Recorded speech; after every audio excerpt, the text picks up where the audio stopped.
Hi, Russ Cohn here, week 3 assignment. I want to talk about signal flow.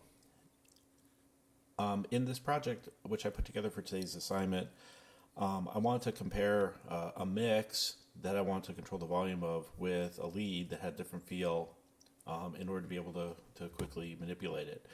And I'd never really done this before, so it was really an interesting learning exercise. Just to orient you, I've got these 5 software instruments here, which I created simple repeating patterns and then looped them. And then I added a vocal track with some interesting effects and played around with the volumes and all that to get them together. And then I linked them all together into a submix, which I'll show you in a sec. And then contrasted that with a sampled instrument, which has a totally different feel. And then I can play with sort of the juxtaposition of the two. Most of the lesson was spent here to try and in the mixer, and this is obviously Logic Pro 9, and you can see here are my 5 instruments, if you will, and the way I routed them, I set up 3 buses that handle reverb, delay, and special effects. And you can see bus 1 is here, bus 2 is here, and bus 3 is here. They're the inputs, 1, 2, and 3. So I set up every single track, pretty much other than the flute, which I didn't need to go there, to all 3, so I could then just adjust the volumes. And you can see I got these 2 guys are sending to bus 1, and this guy here is sending to bus 2.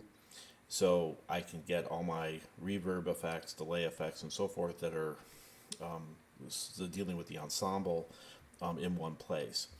The other thing I did is I routed everything to bus 10 as output. So none of these go straight to stereo out other than the flute. And bus 10 is this submix here. Here you can see is the input, and it goes to stereo out. So by adjusting the volume on this one submix, I am impacting everything else. And I decided to use automation for most of this. So if I reveal the automation, here you can see, and I organize them with the 2 tracks I'm working with the most up at the top, just to keep my life simple. So here the main submix ramps up, and then it stays sort of flat, then it sort of drops off while the flute comes up. So here I'm showcasing the flute sound, then the flute drops off, so I ramp this back up, the submix back up, and then I sort of compare what happens if you drop the submix while the flute's going and then bring the submix back up. So at this point, they're both sort of at high volume, and then there's a fade at the end.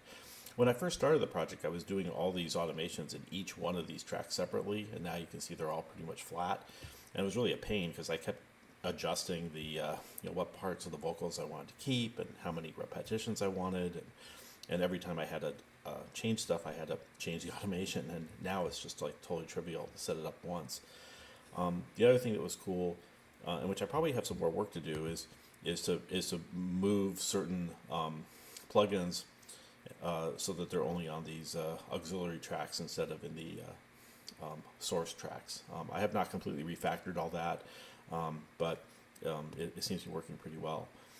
And I will link a video of the song on my page so that you can listen to what it is.